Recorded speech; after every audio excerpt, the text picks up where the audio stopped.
Panorama group, जो सोचता है वो करता है। नॉमिनेशन से पहले एक बार फिर से एक बड़ी बात सामने आ रही है और एक बड़ी बात महागठबंधन की तरफ से आ रही है। एक तरफ जहां आपने देखा होगा कि एनडीए में अभी भी उम्मीदवारों के नाम फाइनल नहीं हुए हैं, तो दूसरी तरफ धकाधक टिकट बांटा जा रहा है राष्ट्रीय जनता दल की तरफ से। लालू प्रसाद ने कमान अपने हाथ में ले लिया है और उनके कमान लेने के बाद बहुत सारी चीज़ें बदल गई हैं। क्या बदला है ये तो आप अच्छी तरह से जान रहे हैं, लेकिन सबसे बड़ी बात कि कल जो घटना घटी उसको लेकर के पूरा राजनीतिक अस्थिरता पैदा हो गई है महागठबंधन के भीतर। महागठबंधन में अभी वाम दलों के साथ साथ कांग्रेस और राष्ट्रीय जनता दल का गठबंधन है।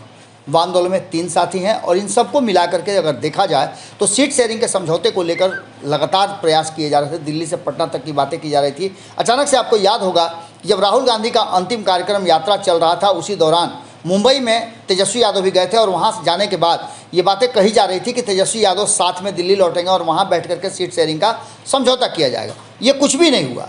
अब जो सामने स्थिति पैदा हो गई है उसमें पप्पू यादव गए हुए थे लालू प्रसाद से मिलने के लिए, उनसे आशीर्वाद लेने के लिए, और उसके बाद उन्होंने अपनी पार्टी का विलय कांग्रेस में किया है। यानी कि सारी बातें लगभग हो चुकी थी लालू प्रसाद से। उसके बाद उन्होंने ये फैसला लिया कि वो कांग्रेस में विलय करेंगे।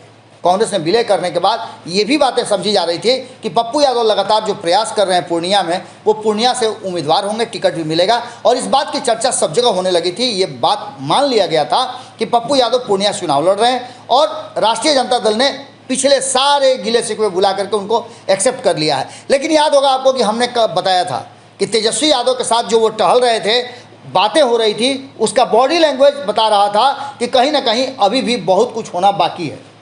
एक तरफ जहां बार बार पप्पू यादव ये कोशिश कर रहे थे कि इंटरेक्ट करके वो तेजस्वी यादव से बात करें, तो तेजस्वी यादव का चेहरा और उनका फेस एक्सप्रेशन दूसरी तरफ नजर आ रहा था। हमने तब भी आपको कहा था कि अभी बहुत सारा खेल बाकी है। ये खेल हो चुका है। कल ही बीमा भारती को जब राष्ट्रीय जनता दल की सदस्यता दिलाई गई और ये बातें बीमा भारती ने क्लियर कर दिया कि वो पूर्णिया से ही चुनाव लड़ेंगे, उसके बाद कुछ बचता नहीं है। यानी कि सीधी सी बात आप समझ लीजिए कि कांग्रेस और राष्ट्रीय जनता दल के बीच में हमने कई खबरें आपको बताई हैं, हमने कई एंगल पर आपको बताया है कि कहीं ऐसा तो नहीं कि भीतर ही भीतर कोई बड़ी साजिश से बड़ी खेल चल रही हो। एक तरफ जहां नीतीश कुमार को लेकर के भारतीय जनता पार्टी बहुत ज़्यादा आशान्वित नहीं है, उसके बावजूद भी नीतीश कुमार के सपोर्ट करने के लिए तैयार है। सीट शेयरिंग के समझौते के बाद उम्मीदवारों के चयन में देर होने का मतलब आप समझ ही सकते हैं कि भारतीय जनता पार्टी चाहती है कि जिताऊ उम्मीदवार को उसके सभी घटक दल दें। लेकिन दूसरी तरफ राष्ट्रीय जनता दल का ये फैसला, हो सकता है कि राष्ट्रीय जनता दल भी ये बात समझ रही हो कि 2019 में जिस तरह से उसने रेवड़ियों की तरह सीटें बांट दी, उम्मीदवारी को लेकर के 0 पर बोल्ड हो गई, आज इस बार जो स्थिति पैदा हुई है उसे अपने हक में अपने हिसाब से करने की बात कही जा रही है। बिल्कुल उसी अंदाज में जिस तरह से पप्पू यादव से बातचीत होने के बाद पप्पू यादव को बेटिकट कर दिया गया है, बीमा भारती ने दावा ठोक दिया है कि वो पूर्णिया से चुनाव लड़ रही हैं, तो ऐसे में बहुत कुछ बचता नहीं है।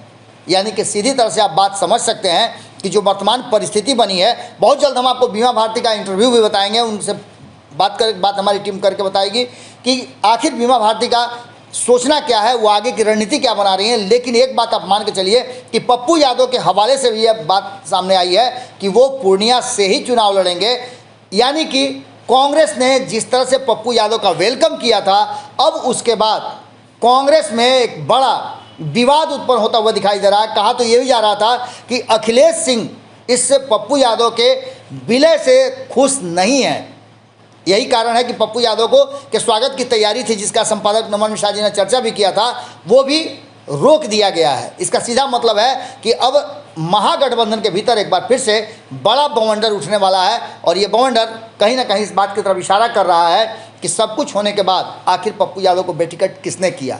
यानी कि एक युद्ध अभी और आना, होना, लड़ना बाकी है। 2024 के चुनाव से पहले अभी बहुत कुछ बिहार की राजनीति आपको दिखाएगी। हम लगातार आपको कमेंट्री कर रहे हैं, आगे भी हमारी कमेंट्री जारी रहेगी। बस आप खाली भारत लाइव पर ध्यान बनाए रहिएगा। बहुत बहुत धन्यवाद। पनोरमा ग्रुप, जो सोचता है वो करता है।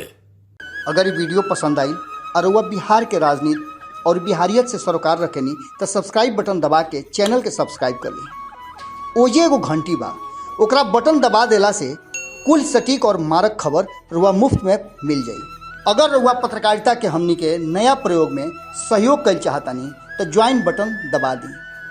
पेटीएम नंबर नोट कर ली 9386816700। धन्यवाद।